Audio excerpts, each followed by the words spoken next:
Come visit a store today. So we got the studio, and I'm always writing, so there's always paper on my desk. The regular stuff that is the regular start the day off stuff. The recording computer, which has a great player as well, great sound.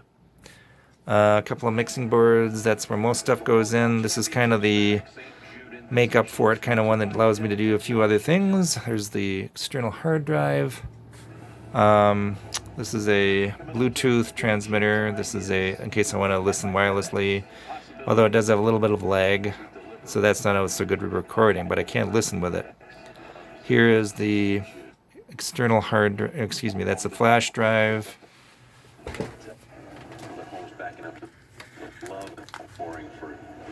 There's some antennas. There's one for the TV directly, and there's one for the TiVo. That's the TiVo one. So that if I want to, and I'll hear the guitars, I was going to say this. There's the little bench, there's the turntable, there's the air conditioner, there's the little table, there's the stereo, as I mentioned. And these were in the other room in these cases, which I found a nice little spot for over here. They fit just perfectly right there, right next to each other. In the main room, you might want to call it. And if I want to, I can turn on this TV, and lo and behold, because it is going through the TiVo, and the TiVo is wired through a couple of switchers and splitters, I can therefore watch it on this TV as well. So there's the couch. It's got a little clutter on it, but I'll get that fixed up. Here's a chair. I got to figure out where to put that chair. And I'm in the kitchen, and I'm going to turn on the old TV in the kitchen. There's always a loud guy making lots of noises next door. That's okay. I'm kind of getting used to it. He's either making loud noises in the kitchen or in the bathroom or in his gaming, but that's okay. I'll survive. So anyway, that's going to start any second. You'll see golf very soon. So there's this in this room. So I've got three things, and these are kind of like speakers for a little makeshift stereo that I developed here and can use, and plus I can run the main stereo receiver wire through these speakers in addition to the other speakers that I have in this room if I want to listen to it live, which I don't tend to because I don't want to bother my neighbors. So this is my wall of writing that I don't know where else to put, so I'm just building it up to the sky like a beanstalk. There's the zoom thing that I put there about 20 years ago when I had a zoom camera by Minolta or some such brand. And now zoom is popular. And there's the flag, and there's the smiley face of stars, and you'll hear the pounding subwoofer folks that are always outside kind of suckling their subwoofer music, kind of like a toddler suckles a pacifier. Then you've got the star covering, which I somehow managed to get from Istanbul, Turkey. I don't know where else you can get it. I could only find it there when I did my searching. Then you got the mirror. You got me. Hi. How you doing? Hi. The closet. Lots of stuff from the past that was from more or less the 20th century, although it bled into the 21st century. That was fossil fuel based. And of course, we're not going to be dependent on fossil fuel at some point, so our lifestyle is going to change. That'll be interesting. Just as it was interesting when fossil fuel began. So things are always shifting. Here's the Let There Be Peace on Earth that Wade used to sing. This is kind of an all-purpose religion kind of deal. There's Jesus. There's an exorciser, was kind of like the egg of life, maybe. There's yarmulke. There's a rosary in there. Here's a nice thing that says the justice of reality, evolution organism. And then it says, like the threads of the great woven cloth of our motherland, we as a people are all intertwined to form a pattern, the pattern of life. As each thread plays its part in the tapestry, we each must support the other. I am here for you. I am here if you need me. And so on. So that's kind of the quick tour. There's my little wall full of I voteds and political and whatevers. There's a bunch of self-help books. There's kind of some more self-help. Kind of some stuff that has some things I use more and sometimes use less. There's all my mailing supplies, which I never use up enough. So then they're accumulating, so I got to get rid of them every once in a while. There's this Indian prayer for peace thing, which I gave to my dad because that looks just like my grandfather. And I thought, yeah, Grandpa Paler, and I thought, he looks just like Grandpa Paler. Okay, I'll give it to my dad. He must be Indian, whatever. It looks like Dakota, sorta. Dakota peace pipe. That could be like, um, basically limestone or sandstone or some such thing. There's a peace pipe I kind of made. This came from Camp Snoopy. And, and this, the rest of it, I gotta fix that so it stays. Let's see if I can get it. There we go. Gotta get that perfect. We will get it eventually. There we go. That stick I found somewhere, and I figured out that if I used a coat hanger and kept heating it up, I could, ream out the middle so that there's a hole in it. And I got it so that, you do that to a point, and then you drill a hole in it, and then you can put tobacco in there. And so I was kind of trying to recreate or get back in touch with peace pipe. There's me. Kathy took this picture. I unfortunately didn't frame it right away, so it broke apart, but now it's kind of funky looking. Uncle Jim in the background sleeping. That's Judd's house. This is a picture of what I think the future will look like once we're off petroleum and we'll be flying around instead of driving cars on roads. That'll be cool. Copy machine, wireless copy machine, computer, as I mentioned. Here's the things Susan did up. She kind of drew up some of this, filled it out. That's to do with the year I was born. Got this kind of these totem pole themes. I've got these like totem pole like ideas, all over the place. There's another one, there's one there. I just kind of like to do that for some reason. Here's this kind of the start of one. I don't know why I do them. They just feel interesting. I just kind of do them. I'm not even conscious of why I'm doing it. So anyway, there you go. And this is a work in progress. Here's the mirror on this wall to make it look bigger. Some outer space. This is a mattress that formed an interesting curve because when I was laying on one end, it somehow decided to, part of the seams that are not really seams, just kind of the fabric kind of went bloop, and so you got this bubble. So I thought, hey, space is curved, it's three-dimensional. Time is evolution. These are the leftovers of boxes from air mattresses I've had. That one, that model, this model. And I found that if you are going to put this air mattress on this bed, once you unfold it, you've got to have that on, at least for sure this end, because there's a valve here that would otherwise get bent, because I did bend it once. And then this end it just kind of keeps the sharp edges from damaging the air mattress, which I pump up with a bike pump. There's my bike pump. Kind of that red thing in there. It's hard to see it. There it is. Yep. And then this is kind of a cool new type of these. These break eventually. This is plastic and it fits perfectly and it probably will last for 10 or more years, So back in the kitchen, here's the bathroom. Hi, more mirrors. And I hate to say this, but this heat, I don't know, or I'm trying to be careful with my food, but once in a while we get some fruit flies in here and I have to try to encourage them to fly out the window, which I would hope they would understand by the smell of the air, but they never do. So when there's too many of them, I have to kill them, which I don't like to do, but I don't want to have fruit flies all over my kitchen or my apartment. The apartment I live in. I'm renting it from the universe. Part of the universe. So basically that's the whirlwind tour, and this is the thing I, did a long time ago before the light rail had them. It's this little hook that comes out from the window. It clips onto another hook coming out of the window, so that works. This is a thing I made out of some futon parts that I saw laying somewhere that I think was going to be taken out, and I figured, thrown away or whatever. I figured out a way to use the parts and make them all work a certain way so that I could hang my coat up. Here's the base of it. Goes up. And then I figured out it'd be kind of cool to put a light bulb on the top, which I can turn on. See, there's the light bulb. It's like who knows what that is.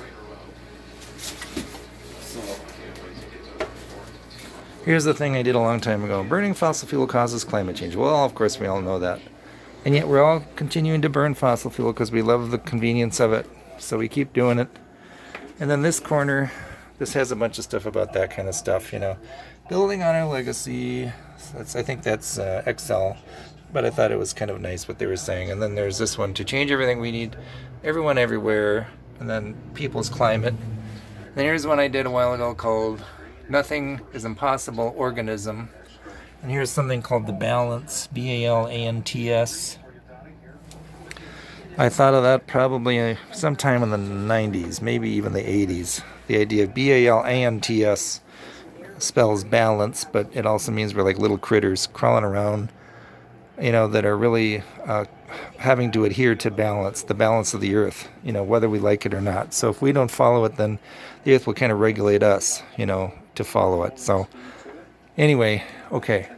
Some dream catchers. There's one. Here's one kind of hanging from my light, which is hanging on yet another. Oh, this is the totem pole I was telling you about. Success, joy, peace. So that's. Oh, and this is a thing called a.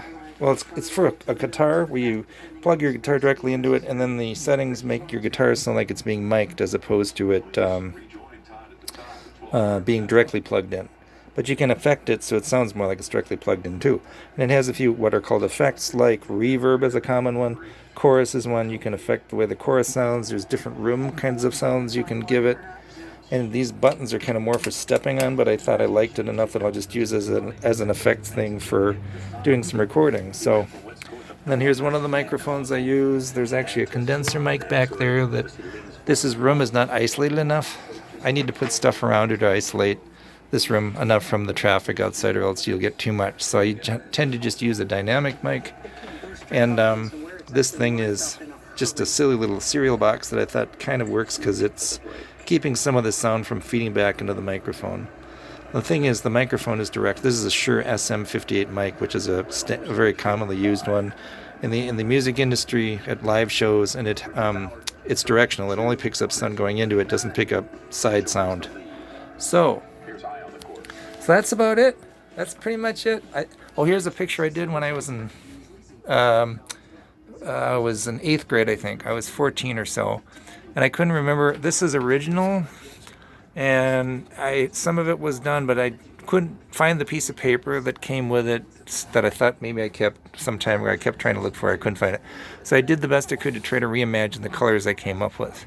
But I just remember it being a simple, spontaneous thing with regard to what colors I liked. I could do that. It just felt really nice and natural.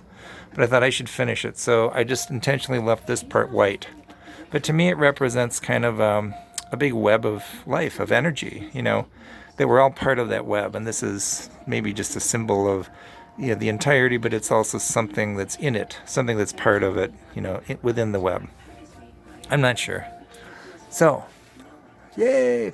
This is something Susan or Sissy was thinking of throwing away, but I kept it for some reason. And then this is something that Susan had that she gave me a long time ago. It was a gift, I should say. Paul Wellstone, Minnesota Citizens for the Arts. You go to the Arts Day. Dick Cohen, the senator who got the Legacy Act, which guaranteed funding for arts organizations, and it's also called the Clean Water Legacy Act, is now retired. But these were all those years that I was doing that, probably starting around 2004, right around in there when I was at the Guthrie. So I can't think of anything else to say. I guess. This is something that is. It's a thing called the Beehive Collective, and what they do is they take conglomerations of the industry and how it integrates or mixes in with nature, and how nature is essentially being controlled or shackled by industry, and how we need to get to a point where we're not doing that to nature anymore, but yet not giving up our convenience. I don't think they think so much about the convenience part, but I do think about that. But they're more or less just saying we should stop controlling nature and just let it be. So that's one of them. And there's another one in this room. This one's really a massive one. It says global resistance to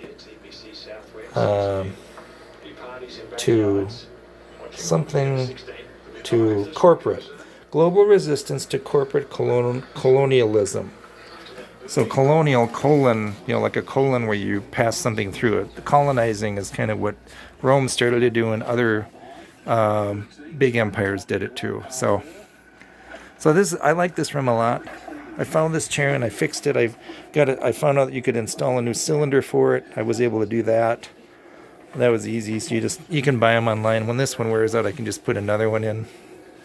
That's a pillow I got at Goodwill, whatever. I put it on this thing. Probably will sit on it, but yeah. And then that's kind of an invention where, because it's suspended like this, Actually, the way I did it first was I had a doorway, and I just hung it from the doorway, and then I realized that because I think it was just straight around rather than having this kind of deal going over another one. But anyway, you can jump around all you want, and the turntable won't bounce. The needle won't bounce. The needle, the cartridge, etc., won't bounce on the turntable. So I thought that was interesting. And then these are something that I found at some point, and I just thought, oh, that'll be good for tapes. Also works for CDs. Kind of looks like a radio station. Yeah, and this, if you had, with all this stuff I have here, basically if I had a transmitter, I could transmit a signal, and then I could actually broadcast, but haven't done that. And these are, let's see, these are a couple of pairs of Fostex headphones, FOS-TEX, and those are considered like, at the time in the 70s when I bought them, or was it actually it was a little later, the 80s, they were really considered one of the better, like typical studio headphones. AKG's one they use a lot now, Sony's another one. Anyway, I've been going on so long. I hope you've enjoyed my little tour. This is where I live. My little spaceship. Everything I have. What do you know? Oh, and 2 air conditioners. There's the GE. Turn on the GE. So I got one in this room. This is something I got from a place I used to volunteer. The woman there that kind of was the person who mentored me a bit. Not mentored, but, I'd volunteer and I'd work with her a lot. Erica Schatz, who's I guess living somewhere in another country now with her wife, gave me that, or I won it or some such thing at a drawing. But it's some sort of musician. I thought that's clever. Yeah. What else? Oh yeah. And this is the other air conditioner. That's when the GE I bought about a year ago. Works great. This is a Maytag that I've had since about 2004, which is still working. And I found out that the brush that surrounds the shaft in it needed to be replaced. It kind of wore out. So I figured out a way to put a new brush in there, and then I re-lubricated it. So it seems to be working good. However, sometimes it will get to a point where you got to go in there and re-oil it, otherwise you have to start it by opening the window and sticking a thing like this through it and just getting the prop to start, because the engine isn't strong enough to get it going because it's worn out. But you can get it to work well enough for a while, and then you have to re-lubricate it again. So, meaning that it's been working just fine without having to do the manual start for about a month and a half now. But it's getting to where I'm going to have to actually go in there and lubricate it, and then I won't have to manually start it for about a month and a half. But it's nice to have 2 air conditioners, because that way the 2 rooms are comfortable. The problem, though, is that, of course, the electricity usage goes up, but I think it's worth it because I feel much better. I have more energy, so I think it's worth it. I don't know what else to say. I hope you had a great time looking at my place. Who knows who's going to look at this, but I hope you have a great time. Love y'all. Love from Gaius. Take care.